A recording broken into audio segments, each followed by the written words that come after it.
Começando mais um episódio do VPcast. O seu podcast no Vale. Júlio Sobral, hoje o episódio está sensacional. Tudo que a gente já conversou aqui no Eu off. falei que ia Estou trazer. honrada de fazer essa entrevista. Eu falei que ia trazer profissional de gabarito. Exato. Prometi cumprir. Cumprindo. Faz o nosso convite especial para quem está chegando agora Vamos no lá, canal. ativa o sininho, se inscreve no YouTube, redes sociais, Instagram, @revistavp e @cast.vp. Não Exato. deixem de seguir o conteúdo e compartilhar também, né, gente? Gente, ó, curte, compartilha, deixa o seu like, é muito importante pro nosso trabalho e principalmente a entrevista de hoje eu tenho certeza que você vai falar, nossa, eu preciso que tal pessoa tenha conhecimento do que a gente vai falar aqui hoje. Então, ó, E eu já vou compartilha. adiantando. O conteúdo que a gente vai ter hoje vai ter ao longo de 2026. Vão ser vários episódios. Isso, é um primeiro episódio de uma abertura aí de uma temporada especial, porque não dá pra gente extrair tudo que a gente precisa da nossa convidada em um episódio, 2, 3, não. Então você vai acompanhando. Claro que a gente vai fazer uma entrega completa, mas vai ser só o início desse bate-papo e desse conhecimento que a gente vai absorver hoje. Sim. Vamos apresentar a nossa convidada de hoje. Ela é médica, cirurgiã plástica, especialista em cranomaxilofacial, especialista em orelhas, malformações cranianas e fissuras labiopalatais. É um trava-língua, gente, vocês me respeitam.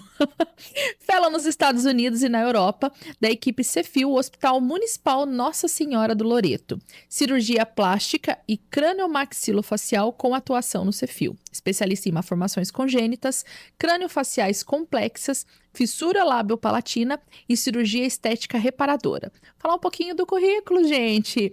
Residência em cirurgia geral na UP, na URJ. Residência em cirurgia plástica na HMBR de RJ. Estágio em cirurgia craniomaxilofacial no INTO, aqui também do Rio de Janeiro. Visiting Fellowship em Craniofacial Center em Dallas, com o Dr. Jeffrey Farrell. Fellowship Internacional em Cirurgia Facial Reconstrutiva da Holanda. Observership em grandes hospitais infantis. Tem mais, vamos lá. Chefiou equipes em cirurgias de alta complexidade com separação de gêmeos unidos pelo crânio e tornou-se referência por unir precisão técnica, humanidade e comunicação leve e acessível. Seja bem-vinda, doutora Clarice Abreu. Bom, muito obrigada pela oportunidade de estar aqui com vocês. É um prazer e uma honra poder estar aqui falando com vocês hoje. Nós que agradecemos.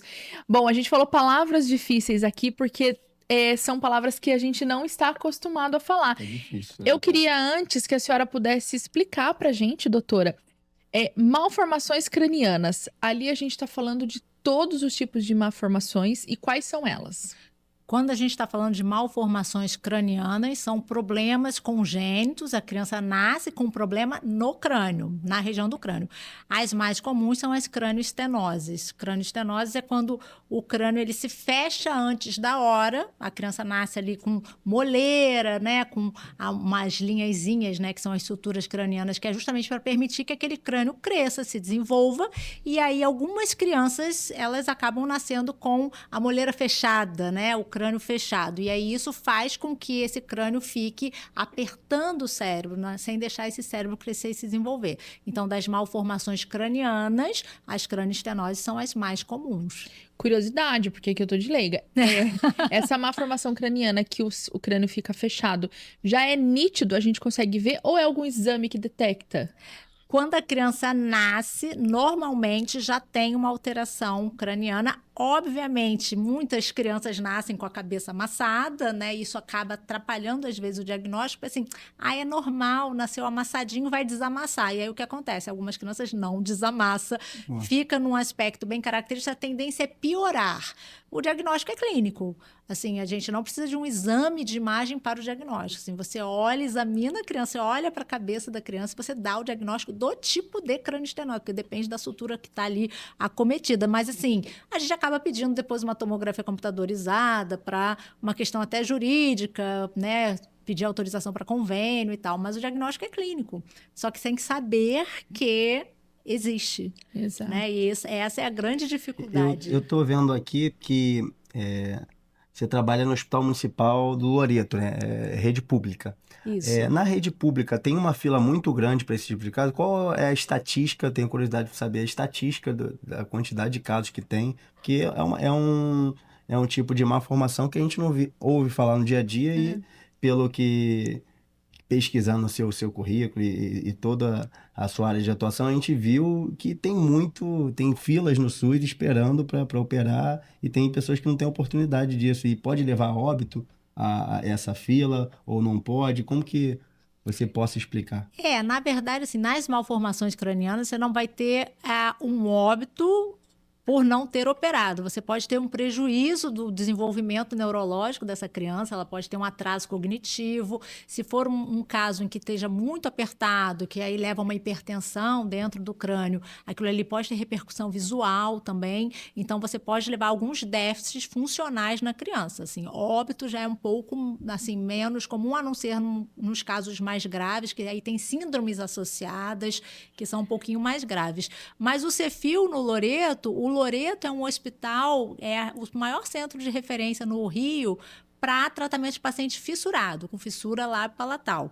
A gente não faz crânioestenose, deformidades cranianas lá. As deformidades cranianas a gente faz no SUS, no Instituto Estadual do Cérebro, Paulo Niemeyer.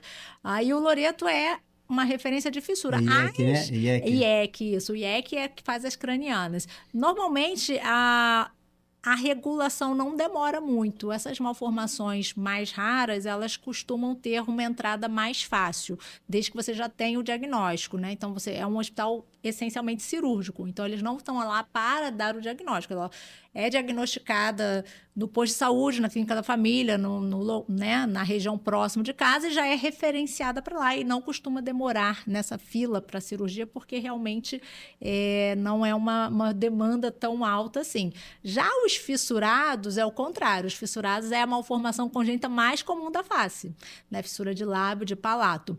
É em torno de 1 para 650. Então, assim, é bastante comum.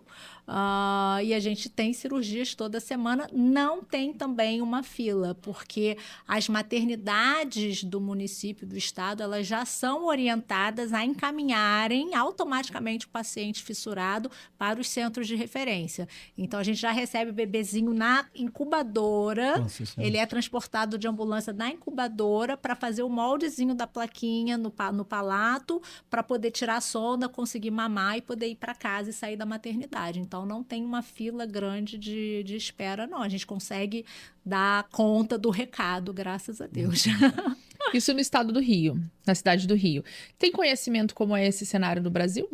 Então, alguns estados e algumas cidades têm os seus centros de referência. Tem Bauru, em São Paulo, um grande centro de referência. Tem o CAIF, lá em Curitiba. Tem Campinas também. Então, assim, algumas cidades têm, mas algumas cidades não têm. Principalmente quando a gente começa a ir um pouco mais para norte e nordeste. E aí acaba entrando um pouco de Operação Sorriso Brasil, né? Que é aquela ONG que é voltada para oferecer esse tipo de cirurgia para esses locais que são menos favorecidos de centros de referência. E as crianças vêm para cá, por exemplo, para o Rio, para ser operadas, ou os profissionais que vão? A gente que vai. Os profissionais que vão.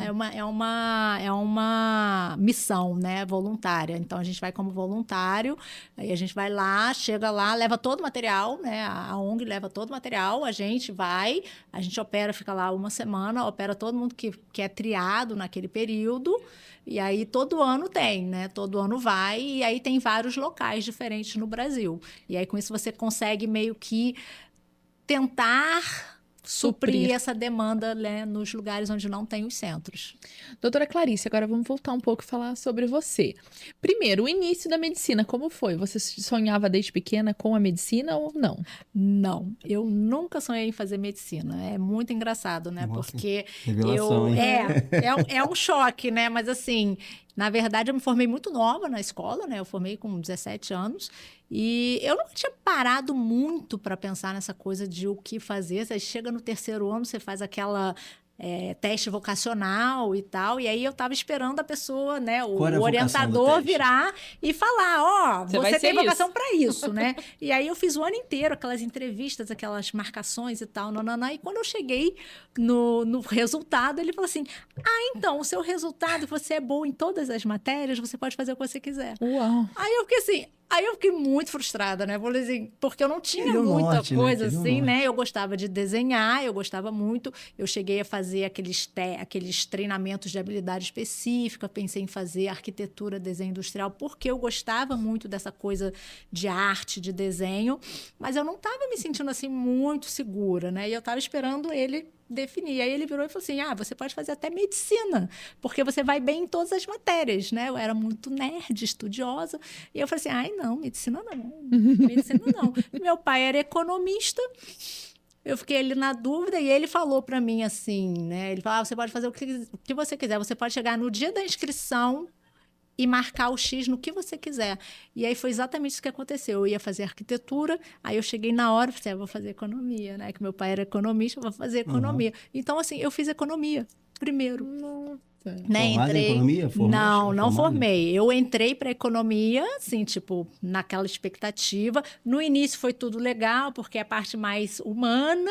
E aí, quando começou matemática, cálculo 1, cálculo adoro. 2, contabilidade, Nossa, aí eu fui vendo aquelas equações, eu falei assim, ai, gente, não quero fazer isso, não. Deu nervoso. Aí eu lembrei, né, do cara, assim, eu podia fazer medicina, de repente eu vou gostar mais, porque eu gostava da parte, né, do início, que era mais, né, ciência política, história, econômica e tal. Aí eu falei assim, gente, então vou tentar, né?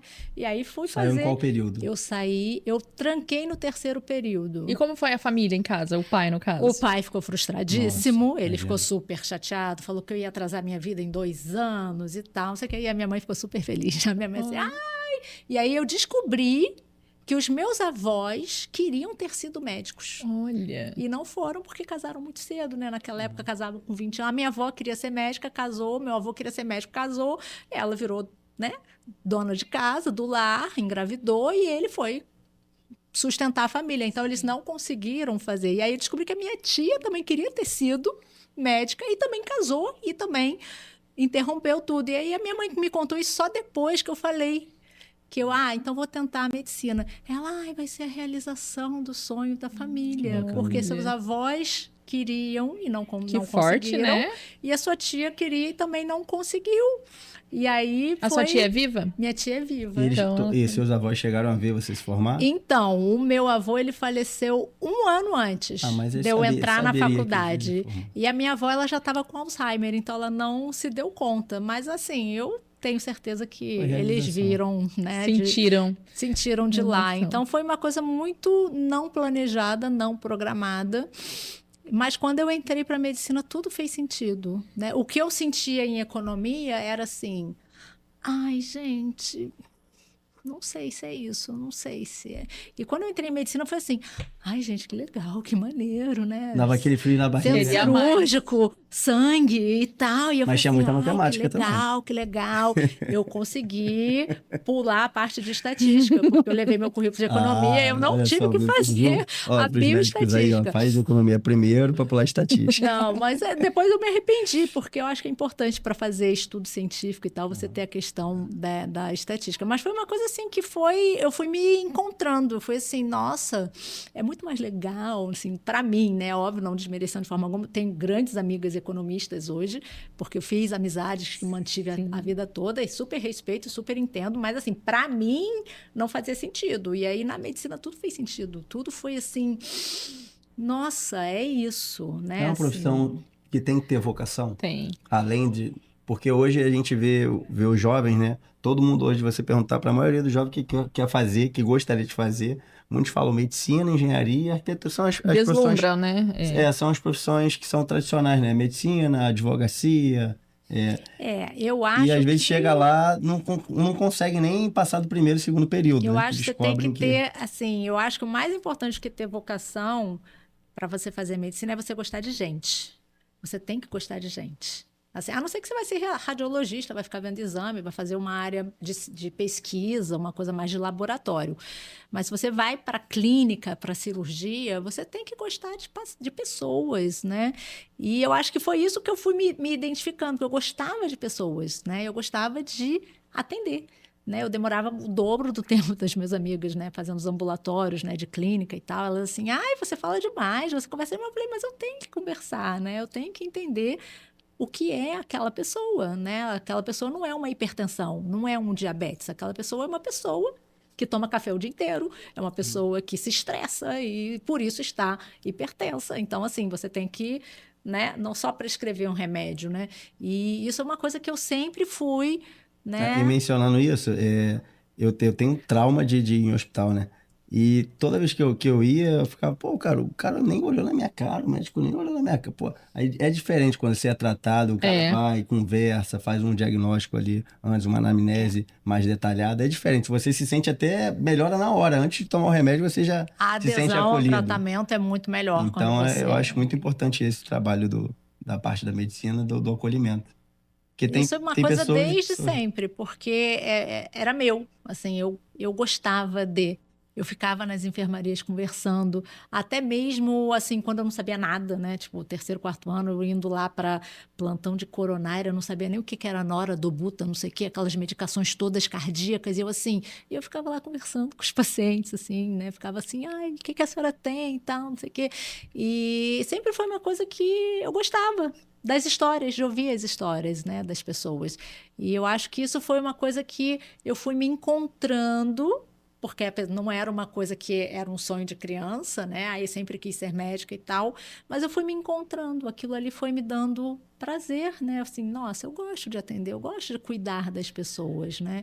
E aí foi aí que você vai desenvolvendo um pouco do seu trabalho, vai te guiando, né, nos seus caminhos, né? E aí eu comecei a gostar muito de criança, né? Porque você tratar adulto, obviamente, é legal, mas tratar criança é muito divertido, né? Porque eles são fofinhos, né? Eles são muito, né, espontâneos, muito verdadeiros.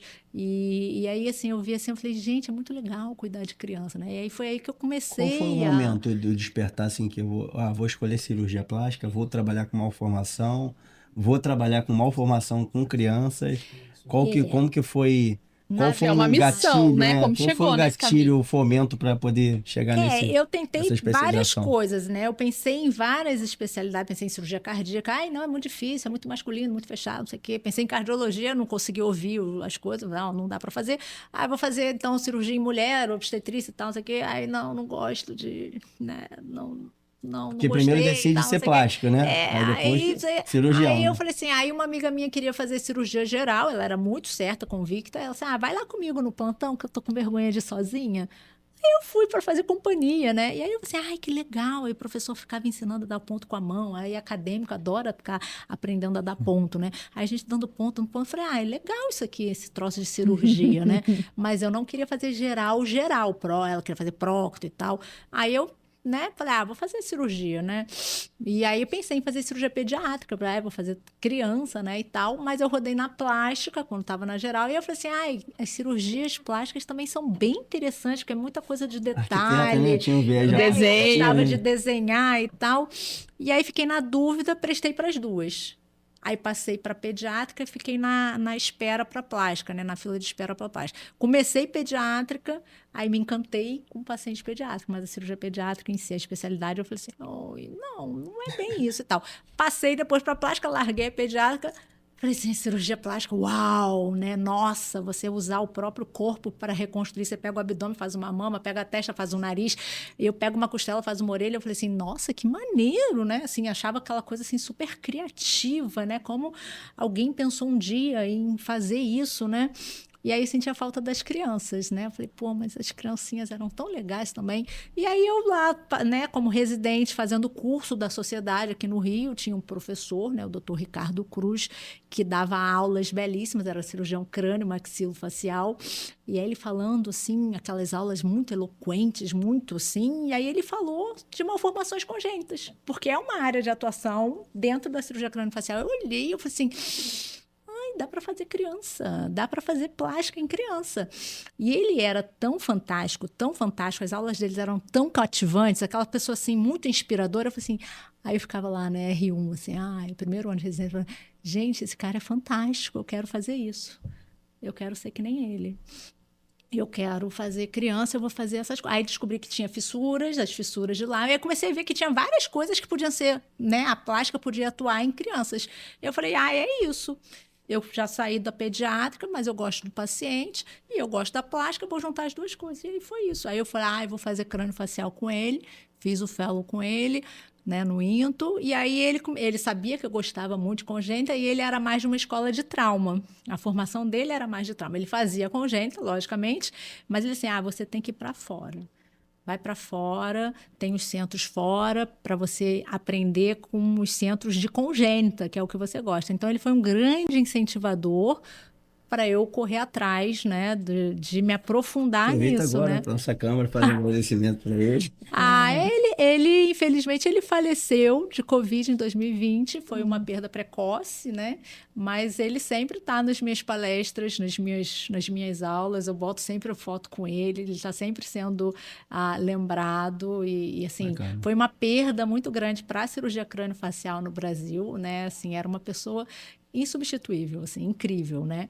Tão incrível ao ponto de inspirar uma pessoa a direcionar a vida dela toda só pelas aulas que ele dava, né? Então, assim, pessoas inspiradoras mesmo, né? E aí foi isso. Foi assim que eu caí em crâniofacial em criança, né? Foi por essa Doutora inspiração. Clarice, compartilha com a gente uma cirurgia que te marcou muito. E por quê? Várias, né? Porque a gente transforma, né, vidas, né? Sim. E a gente vê as crianças florescerem, né? E saírem de um jeito, né, muito bonito.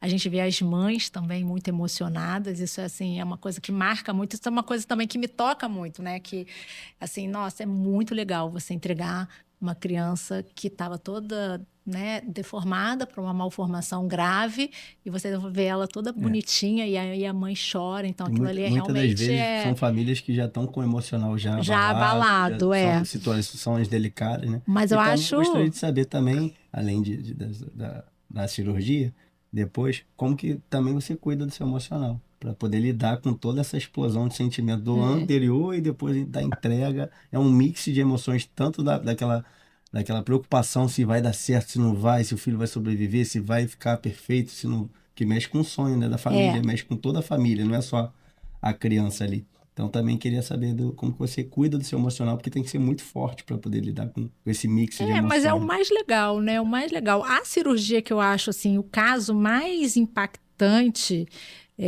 embora todos sejam, né, sempre impactantes, mas, assim, mais impactante, sem dúvida, foi a separação dos gêmeos siameses Arthur e Bernardo. Não só pela questão técnica e, assim, um caso extremamente raro, mas pela história deles, né? Porque eles ficaram 4 anos num hospital, morando no hospital, né?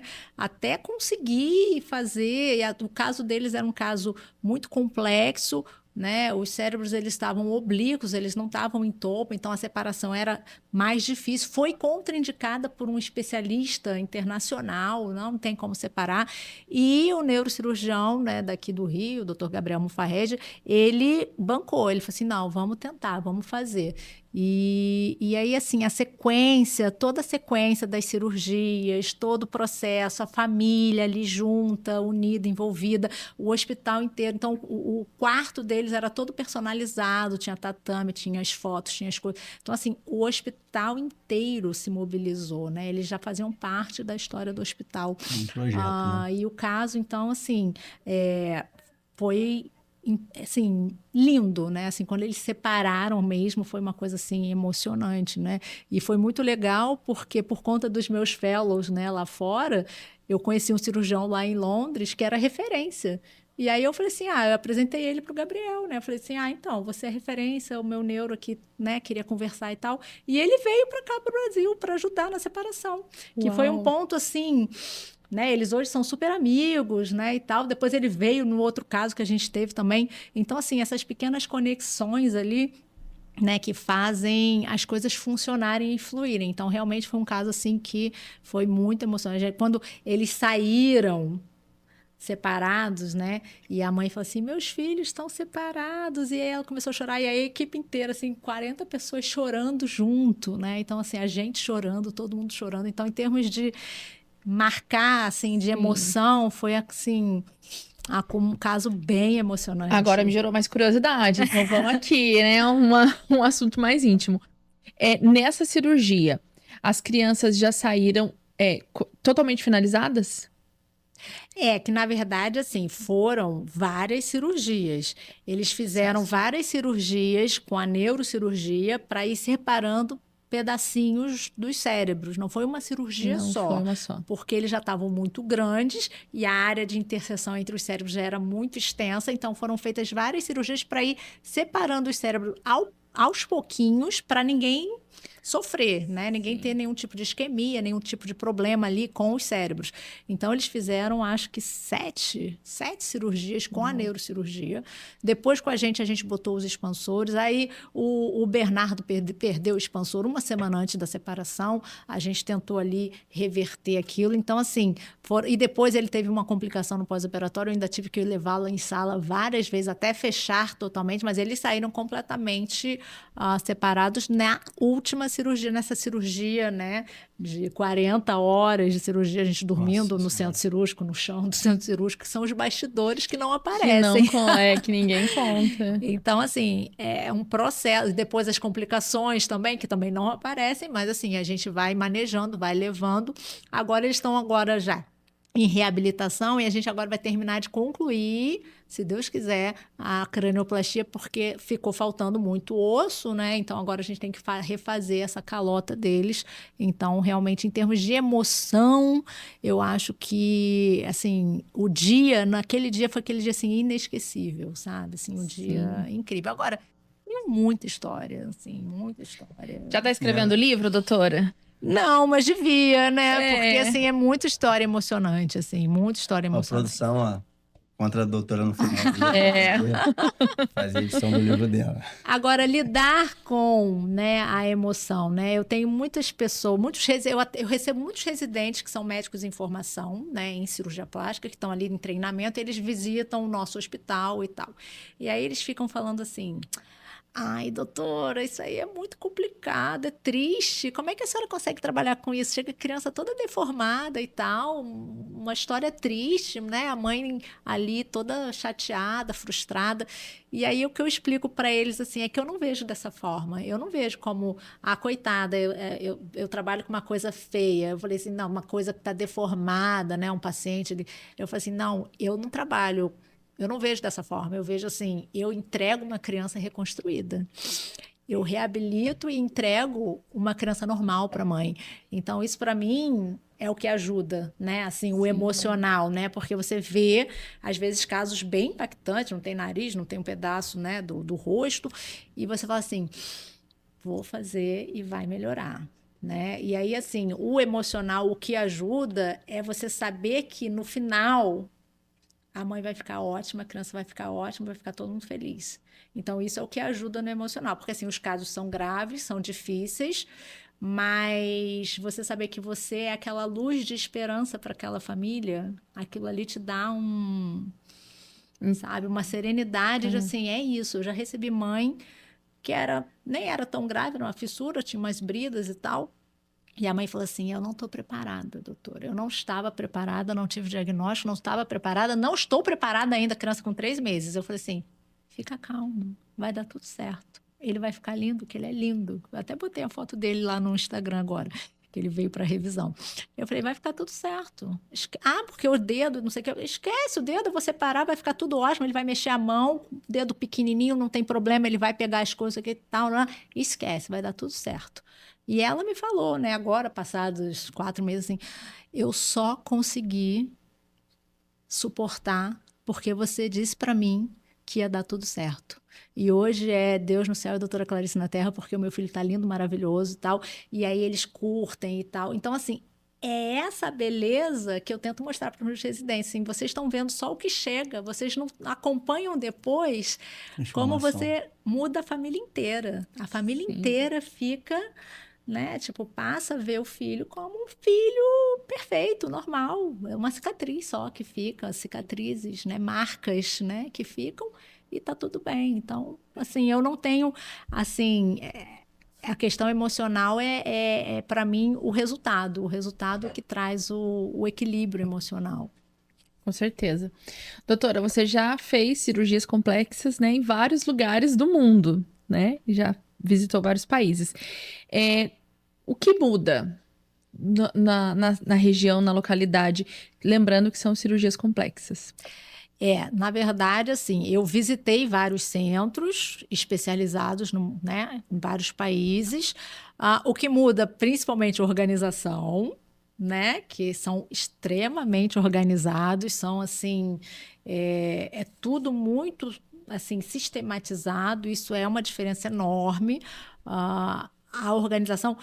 A valorização do trabalho multidisciplinar, interdisciplinar, todos os profissionais são muito valorizados, não é só o cirurgião, só o anestesista, assim, toda a equipe, enfermagem, fisioterapia, fono, então isso também é uma coisa que dá um diferencial, e realmente esse trabalho de equipe muito bem alinhavado, muito bem construído. Então, isso são as coisas que me chamam a atenção. Obviamente, a tecnologia, né, que está sempre anos-luz, né, na frente, né, planejamento virtual. Hoje em dia, você faz a cirurgia virtualmente, né? A separação deles, né, dos siameses, os neurocirurgiões, eles faziam a cirurgia onde eles iam cortar e separar o cérebro num modelo virtual, antes de fazer a cirurgia. Então, assim, o avanço tecnológico é uma coisa que é impressionante. Então, Eu queria saber o contrário. E o que nós, brasileiros, levamos para fora? A gente tem bastante coisa de fora que a gente observa e se encanta. O que a gente encanta nos outros centros que a gente mostra e leva de novidade para os cirurgiões afora? é a humanidade, sem dúvida alguma.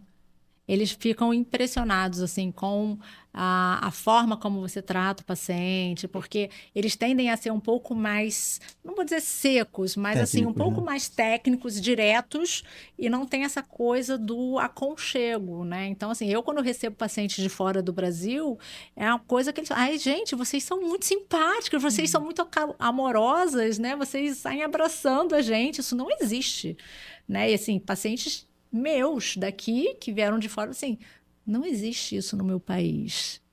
O médico me dá a receita e mal encosta em mim. Você já vem encostando, dando beijo, abraço, não sei o que e tal. Examina. Vocês têm uma preocupação, vocês são muito humanos, muito calorosos. Então, eu acho que o que a gente leva para fora, que é o que acaba cativando um pouco, é essa questão desse olhar um pouco mais humano, né, que às vezes se perde com tantos avanços tecnológicos e com tanto desenvolvimento e com tanta técnica, às vezes a parte humana fica um pouco esquecida. Então, acaba que a gente vai levando esse lado do médico brasileiro, que é um médico normalmente mais humanizado. Excelente. A gente não pode deixar de mencionar a cirurgia que a doutora fez em Dubai. Não, Abu Dhabi. Você falou tanto Dubai, eu fiquei. Mas é que eu cheguei por Dubai, então tá tudo bem. Tá valendo. Então, na verdade, né, o que acontece? A gente teve o Arturo Bernardo, né? O Dilane veio de Londres para cá para ajudar. Depois a gente teve outro par, que foi o Heitor e Augusto, ele veio também. E nessas vindas que a gente descobriu que ele tinha uma ONG especializada em separação de gêmeos siameses craniópagos, unidos pelo crânio. E ele já tinha feito várias cirurgias no mundo inteiro. A gente já foi a 8ª cirurgia dele, né? Uma coisa que é uma malformação raríssima, 1 para 2,5 milhões. E a gente mesmo, até eu e o Gabriel, a gente falou assim, nunca mais a gente vai ver, né? A gente teve esses aqui, nunca mais a gente vai ver. Aí no ano seguinte teve mais um. Eu falei, gente, não é possível. E aí o que aconteceu? Ele tinha esse par de gêmeas, né? Que estava lá em Abu Dhabi. Elas eram nigerianas e ele conseguiu um contato lá para elas irem para Abu Dhabi.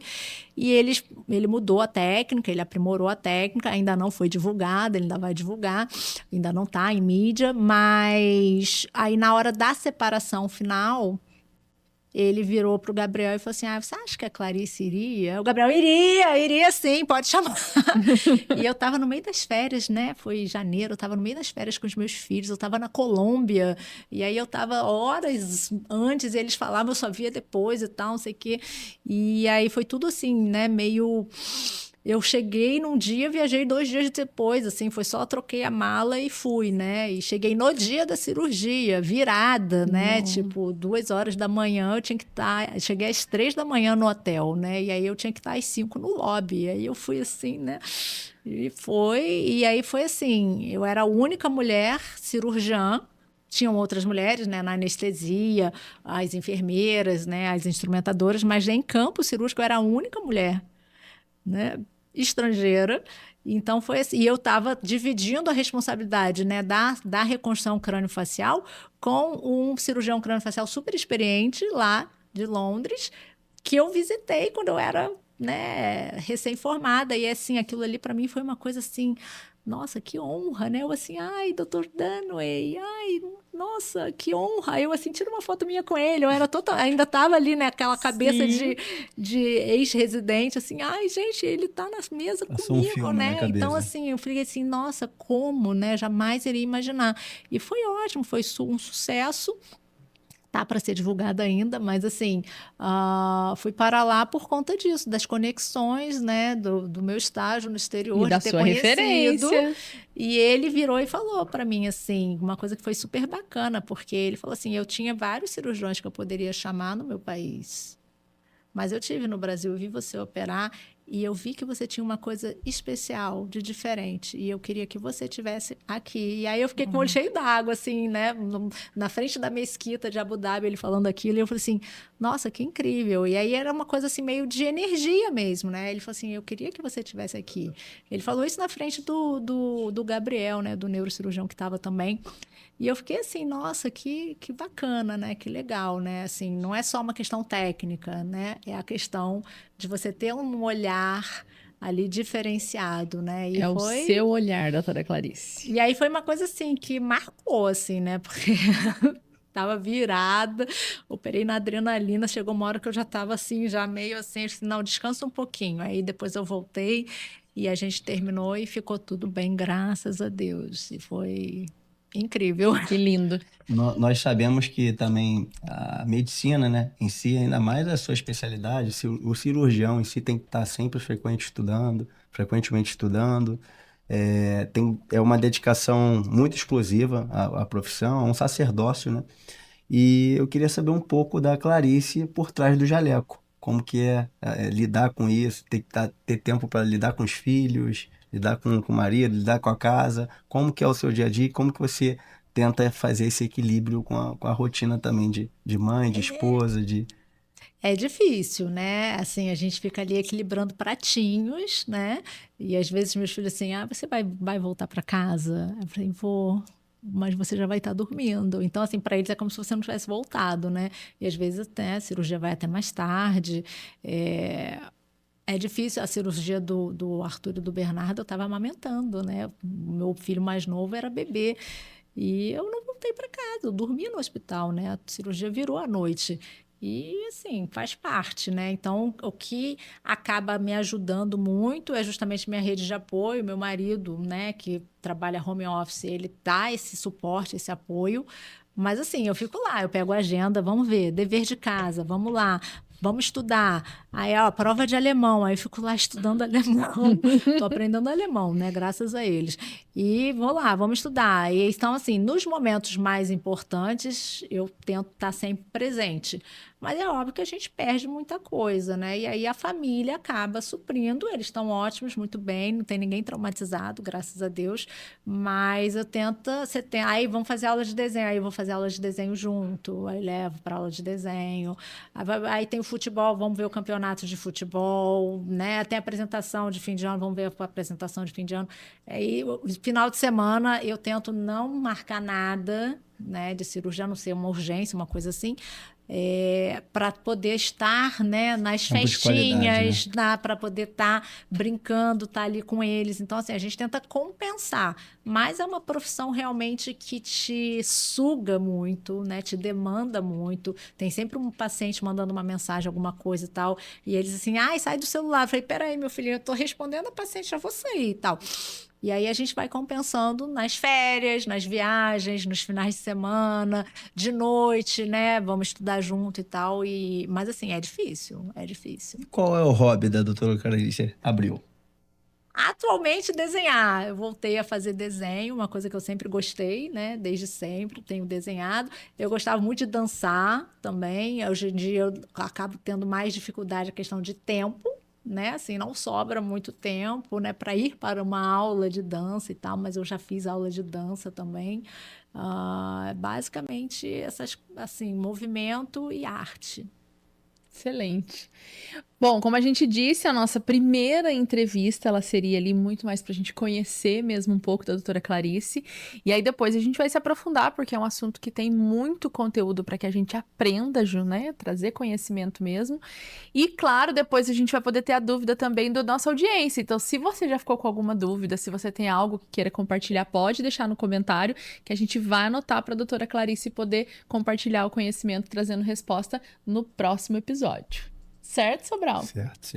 Doutora Clarice, muito obrigada por trazer todo o seu conhecimento, por compartilhar, por conseguir encaixar na sua Vai deixar eu fazer agenda. a pergunta? Você vai fazer? Vou fazer, pô. Ai, meu Deus, não vai deixar para o próximo? Não, deixa, né? Então vai, então, doutora Clarice, Vamos lá, se doutora prepara. Clarice. Como nós trabalhamos com encantamento, eu queria que... Conta aí para VP, em primeira mão, conta para VP, que você nunca contou para ninguém. Nem externou nas suas redes sociais, nem no seu trabalho, no dia a dia. Algo que pode ser uma orientação para a população, pode ser Um um sentimento? sentimento, pode ser algo triste, algo feliz, algo que você nunca contou para ninguém em primeira mão. E que você gostaria de falar? Então agora eu tenho essa oportunidade de falar, então Difícil, fala. assim. Difícil, Essa é difícil, Nossa, mas porque eu tem. já falei tanto, né? Canal de YouTube, perfil de Instagram, já fiz vídeos de tudo que você possa Mas imaginar aqui é da em minha primeira mão. área de Aqui é único, tem que ser algo único. único, assim. Pode ser um agradecimento, que talvez você nunca tenha agradecido, pode ser alguma coisa polêmica, algo que em primeira mão. Que eu nunca tenha falado, porque já fiz alguns agradecimentos assim importantes para mim, mas eu já fiz, já falei, né? Então não é inédito. É inédito, assim. Eu acho que assim, não é totalmente inédito porque eu já fiz essa menção antes, mas que é o lado que, assim, eles veem muito o lado da médica e não vê muito o lado, né, da pessoa. Ah, é justamente a questão dos meus filhos, assim, como eu sou apaixonada por eles, assim, como eles me dão muita força de seguir em frente, são extremamente carinhosos, eles chegam, me abraçam, me beijam, e eu acho que essa energia deles, desse amor que eles têm por mim e eu por eles, é o que mais me marca, apesar de todo o trabalho que eu faço, lindo, maravilhoso, que eu amo fazer, mas assim, hoje, assim, o que é o mais importante na sua vida? Sem dúvida alguma, minha família, e que é uma coisa que eu normalmente não falo sobre isso, né? Eu estou falando sempre sobre técnica, sobre cirurgia, sobre as coisas, né? Então, assim, meu marido, meus filhos, é realmente o que me sustenta, né? Assim, é o que me apoia. E então queria deixar esse meu agradecimento a eles, porque sem eles, assim, eu não estaria onde eu estou, né? Assim, talvez me sentindo tão amada, né?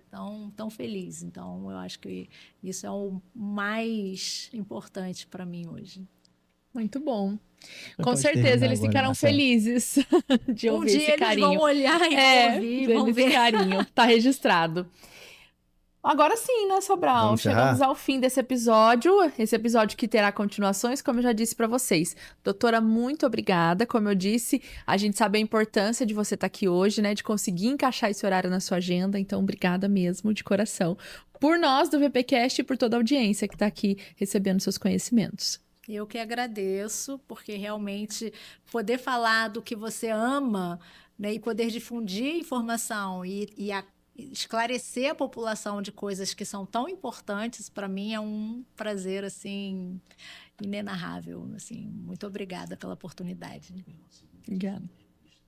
A gente falou do conteúdo da revista, que você vai estar aqui com a gente também, agora da edição de dezembro, né? Isso, segunda Lançamento edição. em dezembro, segunda edição. Presente de Natal. Então aguardem, já sabe, acessou o site? Qual é o site? www.revistavp.com.br. Lá você já confere todo o conteúdo da primeira edição e, dependendo do dia que você está vendo, já vai ter também a segunda edição para você poder absorver conhecimento com as matérias. E se você for da região do Vale do Paraíba e quiser a versão impressa, é só mandar um direct pra gente lá no Quer deixar seu cast.vp. Instagram, doutora? Qual é o seu Instagram? Meu Instagram é @doutora_Clarice Abreu.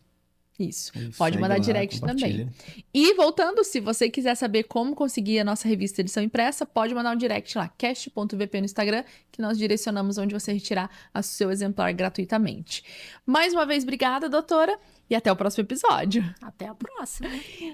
Mais uma vez também, obrigado para você que está nos acompanhando, já sabe, segue o nosso canal, ativa o sininho, deixa o seu like, que é muito importante, e compartilha o nosso conteúdo.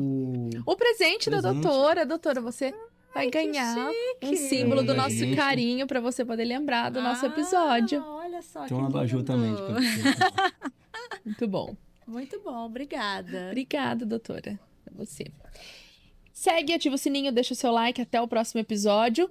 E também nas redes sociais, Revista VP e cast.vp. Tchauzinho. A pessoa lá fora olhando, né? A gente dando tchau. A pessoa dando tchau pra ontem.